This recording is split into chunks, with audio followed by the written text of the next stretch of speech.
जुल्फिकार अली बदर साहब, इस पर आप जवाब दीजिए। संजय मेस्टन जी, उसके बाद मैं फौरन आपके पास आ रही हूँ। मोना, आपके पास भी आऊंगी मैं जी। जनरल साहब की ख्वाहिश हो सकती है, इनका पर्सपेक्टिव हो सकता है। पाकिस्तान के हालात खराब थे, इस हद तक चीज है, लेकिन पाकिस्तान ने इसीलिए इमरान खान साहब को घर भेजा कि हम यहाँ पे हालात ठीक करना चाहते हैं और हम चाहते हैं कि हमारे हमसाया ममालिक से भी लोग ताल्लुकात अच्छे रहें।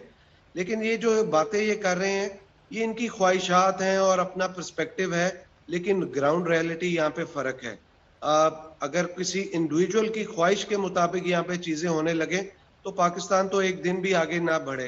पाकिस्तान एक इंडिपेंडेंट सॉवरन स्टेट है और हम चाहते हैं कि इंडिया के लोगों के साथ और इंडिया की स्टेट के साथ हमारे ताल्लुकात अच्छे रहें। बट ऐसे लोगों के पॉइंट ऑफ व्यू और ऐसी गुफ्तगू की वजह से इंडिया के लोग बैठ के टेबल पे बात नहीं करना चाहते। ये वैसे ही लोग हैं जैसे इमरान खान साहब पाकिस्तान के अंदर एक अपना पर्सपेक्टिव और अपनी यूटोपिया के अंदर रह रहे थे और वो बाहर भूल जाइए ना, हम भी चाहते हैं कि पड़ोसी मुल्क पाकिस्तान तरक्की की राह पर आगे बढ़े।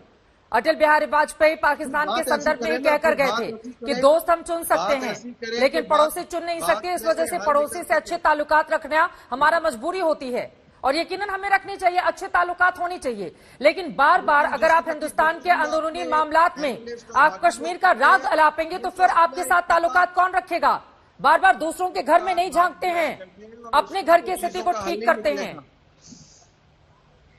मेजर जनरल संजय मेस्टन जी, मोना मैं आऊंगी आपके पास। संजय मेस्टन जी, ये बार बार दूसरों के घरों में झांकने की जो कोशिश पाकिस्तान की, और कम से कम शहबाज शरीफ से उम्मीद, कल ही आकर रात में मैं उनका पूरा भाषण सुन रही थी। हाँ, पूरे देश ने देखा, हम लाइव दिखा रहे थे आधी रात को जब नेशनल असेंबली में कार्रवाई चल रही थी। हमने एक एक शब्द उनके सुनाए देश को। एक नया पाकिस्तान बनाने की वो बात कर रहे हैं, नए सवेरा की वो बात कर रहे हैं, लेकिन नया सवेरा क्या ऐसे आएगा? कश्मीर के मसाइल पर अगर वो बात करने को लेकर आगे बढ़ेंगे तो हिंदुस्तान के साथ उनके ताल्लुकात अच्छे कैसे बनेंगे?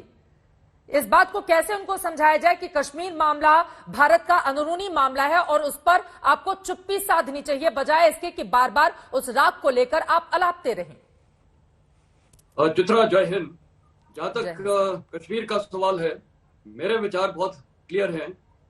पहली बात, जो पीपीपी के प्रवक्ता ने भी बोला कि अवाम का, कश्मीर के अवाम के बारे में वो उनकी फीलिंग्स को जानना चाहिए। मैं आज कुछ चीजें क्लियर कट बताना चाहता हूं और मैं अपने एक्सपीरियंस में बता रहा हूं, क्योंकि जब मैं अफगानिस्तान में था तकरीबन 3 साल, वहां की पाकिस्तान की कई अवाम मेरे को वहां मिले हुए हैं और पाकिस्तान के कई नागरिक दुनिया भर में फैले हुए हैं और कईयों से मुलाकात होती है। उनके विचार, वो भी अवाम है, वो बोलते हैं कि ये पार्टीशन तो होना ही नहीं चाहिए था, हिंदुस्तान और पाकिस्तान एक ही देश होना चाहिए था, क्योंकि आज जो हमारी हालत है और हिंदुस्तान कितना आगे पहुंच गए वो हमारे पॉलिटिशियंस और सेना की वजह से है।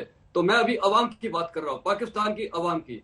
दूसरा, हर बार ये कश्मीर की बात करते हैं, मैं बोलूंगा as a Hindustani, as a Indian citizen and as a Indian defence officer जो रिटायर्ड है, मेरा मकसद ये है कि हम कश्मीर के बारे में क्यों बात करें। मैं तो बोलना चाहूंगा, पाकिस्तान वो हिंदुस्तान का टेरिटरी है और रहेगा। उसका भी अब मैं उदाहरण देता हूं चित्रा, कैसे। पहली बात, पाकिस्तान है क्या? पाकिस्तान 4 प्रोविंसेस में है। बलूचिस्तान, खैबर पख्तूनवा, वो एक्चुअली में 1893 से पहले अफगानिस्तान की टेरिटरी थी और 1893 में जब illegal Durand line treaty sign की, वो हिंदुस्तान और अफगानिस्तान के बीच में थी, ना कि पाकिस्तान के बीच में। नंबर 2। नंबर 3, आज का जो मेरे मतलब से सो कॉल्ड पाकिस्तान है, वो सिर्फ क्या नाम है, सिंध और पंजाब पाकिस्तान है, बस।